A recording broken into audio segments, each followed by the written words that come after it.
do when you have an intrusive body dysmorphic thought? How do you handle that situation? You probably find that you're wanting to ruminate, you are fixating on it, and maybe you're wondering, do I just let it be there?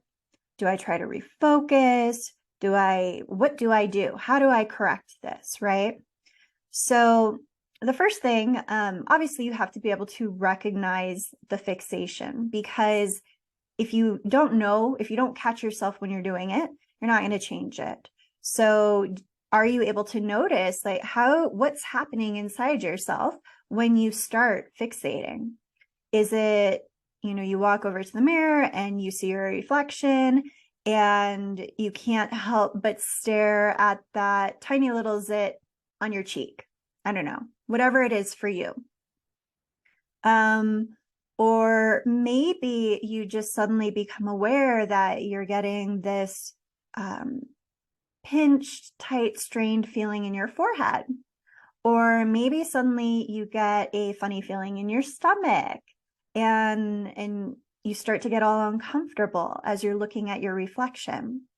Whatever it is for you, just be able to recognize it, because if you can recognize it, then as it's happening, you can actually shift your pattern more easily. So one obvious thing that you could do is just walk away from the situation. A lot of people talk about how they avoid mirrors. However, I actually don't think that this is a very good solution, because let's face it, if you can't face it, the problem is still there, right? So avoiding mirrors really isn't the solution. Avoiding photographs isn't a solution. It's actually you just avoiding the problem. So however, the benefit of walking away is that it does interrupt the fixation. But so you may start out there, but really I would recommend you want to build up and desensitize yourself to seeing your reflection. And that can go a long way. So one thing that you can do as you are desensitizing yourself to your reflection is just soften your eyes. And it's a very simple thing that you can do. It's kind of like, how there are those like airbrush makeup or apps that put a filter on you, right?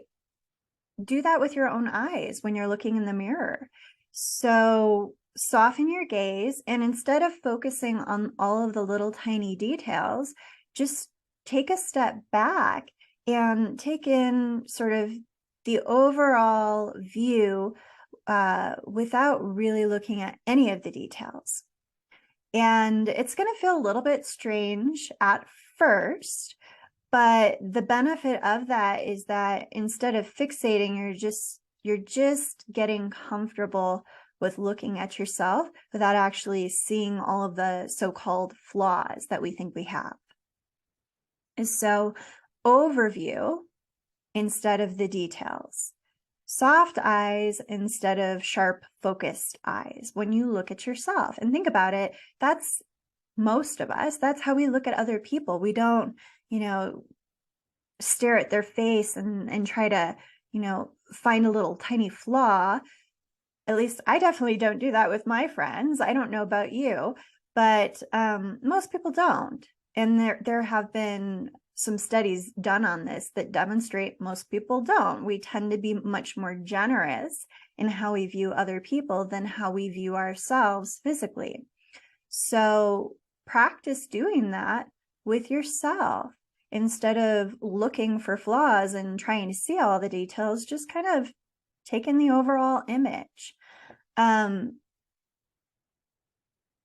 With that said, until you deal with the real underlying issue, the root cause of the body image issue, it's probably going to be slow going. When you deal with the root cause, change happens more easily, it happens more quickly. So that's the benefit of working with a practitioner. But again, if you just, instead of running away from your image, if you actually start to look at how you look and get comfortable looking at how you look, that will take you a really long way. So another thing you can do is, if you're taking in that overall image and it still feels, kind of uncomfortable, unsettling, maybe you were bending over and you caught a glimpse of like a roll of fat or something. There's nothing wrong with having fat on your body, but maybe that's, one of those things that you fixate on. And so you can start to think about, well, and I don't know what that change for you will be that will actually help it click so that you get it, because it's different for different people. But as an example, one thing might be that when you see that roll of fat, let's say you're a mom, and you see that and you're like, my belly looks like that because I gave birth to 3 beautiful children. And so it can remind you of not only the power of your body and the strength of your body, because let's face it, there's, it's not an easy thing to give birth to a child. It does take a lot of strength. And so what is it that can represent to you that's not so painful? What is it that can represent to you that actually makes you feel good, or proud or accomplished of something in your life? Another thing, potential example would be, if you see that roll of fat, maybe you're not a mom, maybe you've never had children, maybe you don't want children, and that's fine. But that softness is very feminine, and women are much harder and critical of their bodies than men are critical of women's bodies, actually, for the most part. I mean, there are a few guys out there that are, let's just say, simple, to be kind. But for the most part, men are very forgiving, much more forgiving of women's bodies than women are of women's bodies. And they like the softness and they like the curves. And so maybe that's one direction that you can explore.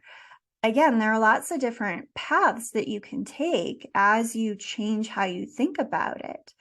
But changing the perspective is important.